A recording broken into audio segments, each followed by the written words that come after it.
Hello everyone, আমি বাবলি। আর আমার channel SB Sweden ডায়েরিতে আপনাদের সবাইকে স্বাগত।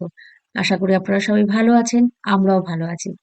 দেশে গরমে আপনাদের জীবন অতিষ্ঠ হয়ে উঠেছে, আর সেখানে সুইডেনে বসে আমরা একটু গরমের আশায় ছটফট করছি যে গরমটা জানি খুব পরে বছর। আর জানেন, প্রত্যেক বছর 28শে এপ্রিল স্টকহোমের কুস্টার গার্ডেনে চেরি ব্লসম ফেস্টিভ্যাল হয়। আজকে সেখানেই যাব, আর সবাই মিলে খুব আনন্দ করব। আপনাদেরকেও বাগানটা ঘুরিয়ে দেখাবো। সবাই মিলে আজকে ঠিক করেছি রাজার বাগানে ঘুরতে যাবো, আর সেখানে গিয়ে একটু পিকনিক করব। সেই জন্য সুমন চাউমিন বানিয়েছে। আমি এখন চাউমিনটা প্যাক করে নিচ্ছি। সবাই মিলে ওখানে গিয়ে বসে বেশ একসাথে সব কিছু খাওয়া দাওয়া হবে। চলো চলো, বেরিয়ে পড়েছি। আজকে আমরা মেট্রো করে যাব, কারণ যে জায়গাটায় যাব সেখানে গাড়ি নিয়ে গেলে পরে একটু অসুবিধে। সেই জন্য সবাই মিলে পাবলিক ট্রান্সপোর্টে যাব ঠিক করেছি। পুরো গ্রুপ বেরিয়ে পড়েছি, আরও কয়েকজন বন্ধু ওখান থেকে যোগ হবে আমাদের সাথে। তারপরে খুব মজা হবে আজকে। আপনারাও দেখতে থাকুন। আপনাদেরকে রাজার বাগানটা কীরকম সুন্দরভাবে সেজে উঠেছে এই বসন্তকালে সেটা আপনাদের দেখাবো।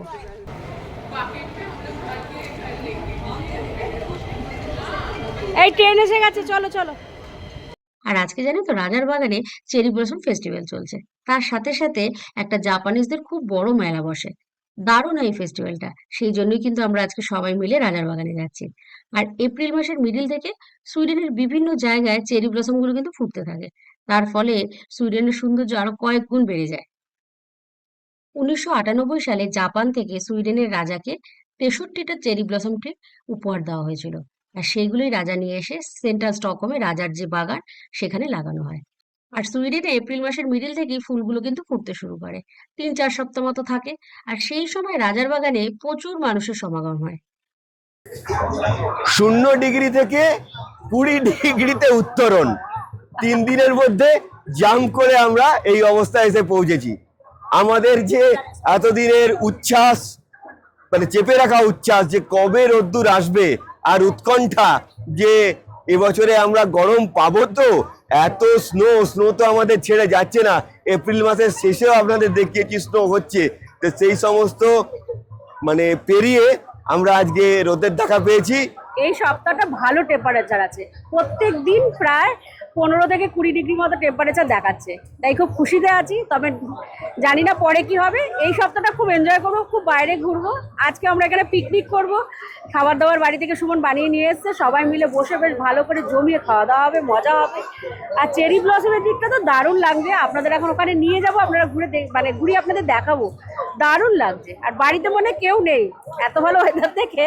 এখন আর বাড়িতে কেউ থাকবে না, সবাই বাইরে বেরিয়ে যাবে। দেশে যেমন এই গরমে প্রাণ ওষ্ঠাগত অবস্থা, আমরা অহরহ ছবি দেখতে পাচ্ছি, রাস্তাঘাট শুনছান। এখানে দেখুন একটুখানি রোদের ছোঁয়া পেয়ে আমি চারদিকে ঘুরিয়ে দেখাই মানুষজনের কি উচ্ছ্বাস।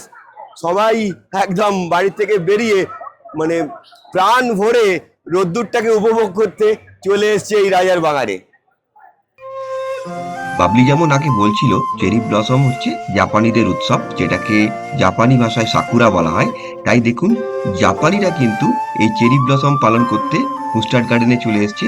নিজেদের যে সংস্কৃতি, সেই সংস্কৃতির গান বাজনা এই সমস্ত তারা এখানেতে কুস্টার্ড গার্ডেনে নিজেদের মতো করে করছে, আর আমরা নিজেদের মতো করে এনজয় করছি এত সুন্দর ওয়েদারটাকে। এপ্রিল মাসের এই শেষের দিকটা সারা স্টকহোম ওয়েট করে থাকে। অ্যাকচুয়ালি কিন্তু সারা ইউরোপের বিভিন্ন জায়গাতেই এই চেরি ব্লসম হয়, কিন্তু সেগুলো আগেই হয়ে গেছে। আমরা যেহেতু উত্তর দিকের বাসিন্দা, আমাদের কাছে এই উৎসবটা অনেকটা দেরিতে এসছে। আমাদের এখানে চেরি ব্লসমটা এই এপ্রিল মাসের শেষের দিকেই ফোটে, এবং তখন এই কুস্টার্ড গার্ডেনটা দেখুন পুরো গোলাপি হয়ে গেছে, একদম অন্যরকম রূপ একটা।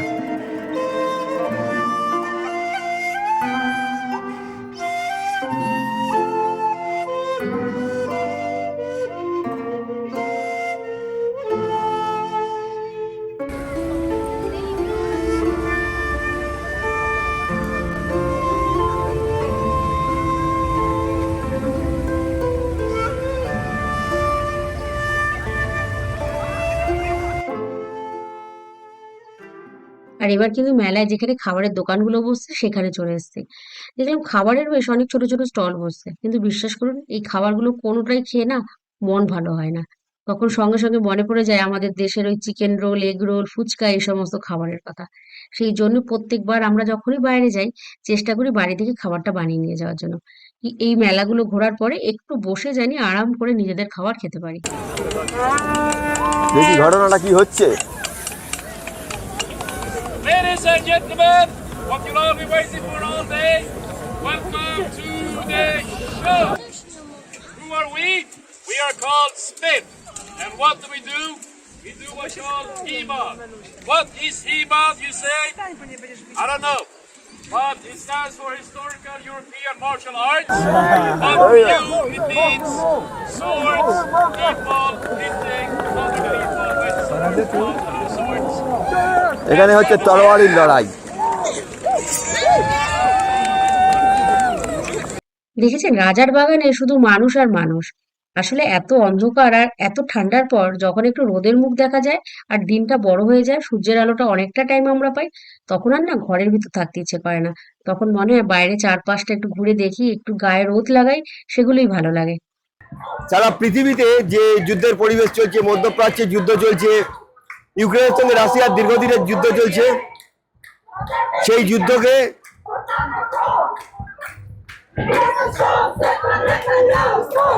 সেই যুদ্ধের বিরুদ্ধে মানুষকে সচেতন করার জন্য যুদ্ধ বিরোধী এই মিছিলটা চলছে।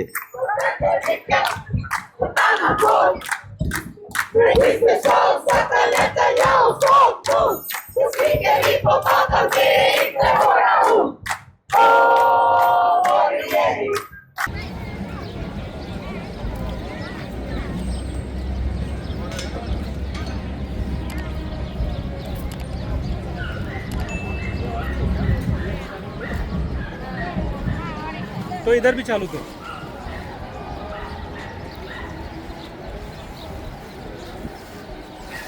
अक्षय बेटा स्पेस देना बेटा। हाँ, you can record that part. Oh wow, there is a processor control. या अंकल के साथ जाओ, तुम अंकल के साथ चलो चलो चलो। Uncle is also recording.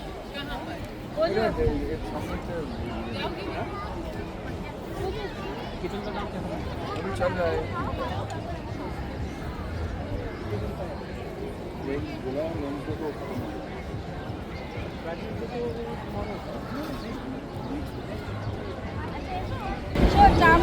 এখন কি খাওয়া দাওয়া হবে? হ্যাঁ, খাওয়া দাওয়া হবে, সব খাওয়া দাওয়া সবার জন্য এনেছি, ডিম আলাদা করে এনেছি, বুঝেছিস, মিশিয়ে নিতে হবে।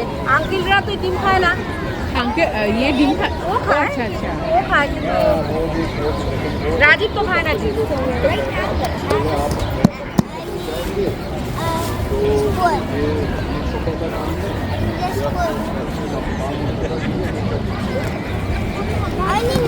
नहीं बच्चा वो भाई से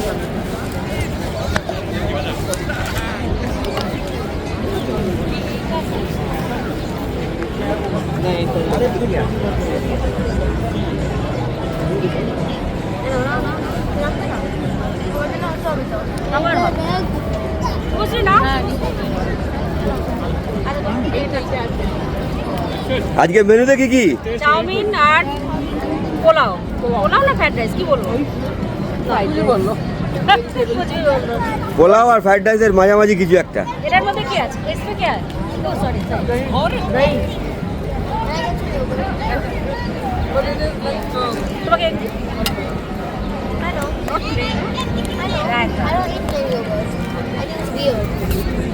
আস্তে করে দেবো।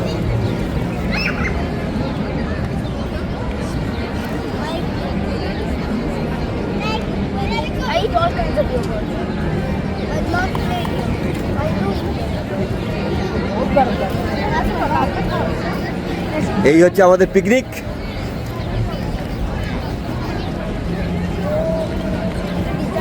मजदूर दिवस की पिकनिक है ये। हाँ, मजदूर दिवस की पिकनिक। मजदूर दिवस की पिकनिक। हाँ,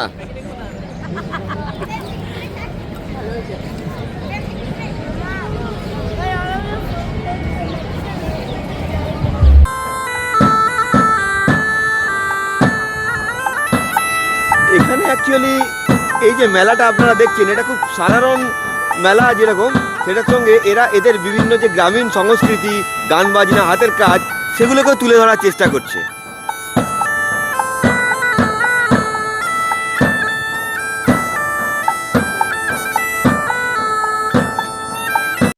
খাওয়া দাওয়া কমপ্লিট করার পরে সুমন বলল চলো একটু হেঁটে আসি।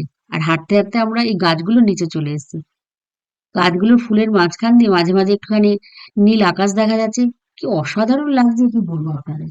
কিন্তু এত ভিড় এখান দিয়ে না হাঁটা যাবে না। তাই সুমন আর আমি হাঁটতে হাঁটতে বাল্টিক্সির কাছে চলে গেছি। আমাদের চ্যানেলে একটা ভিডিও আছে, আমরা রাত্রেবেলা স্টকহোম শহরটা ঘুরেছিলাম, সেটা আপনাদের সাথে শেয়ার করেছিলাম। আর এখন দিনের বেলা কিন্তু একদম অন্যরকম। তাই ভাবলাম দিনের বেলা একটু কিরকম লাগছে এই জায়গাটা সেটাও আপনাদেরকে দেখাই। তাহলে আজকের ভিডিওটা এখানেই শেষ করলাম। কেমন লাগলো কমেন্ট করে কিন্তু অবশ্যই আমাকে জানাবেন। এখন আমরা মাঝে মাঝেই বাইরে ঘুরতে যাব, সেই ভিডিও আপনাদের সাথে শেয়ার করব। আর এই ভিডিওটা কেমন লাগলো সেটা কিন্তু অবশ্যই কমেন্ট করে জানাবেন। আর যদি ভালো লেগে থাকে তাহলে চ্যানেলটাকে সাবস্ক্রাইব করে আমার পাশে থাকবেন প্লিজ। আবার নতুন ব্লগে আপনাদের সাথে দেখা হবে। ততক্ষণ সবাই ভালো থাকবেন, সুস্থ থাকবেন, টাটা।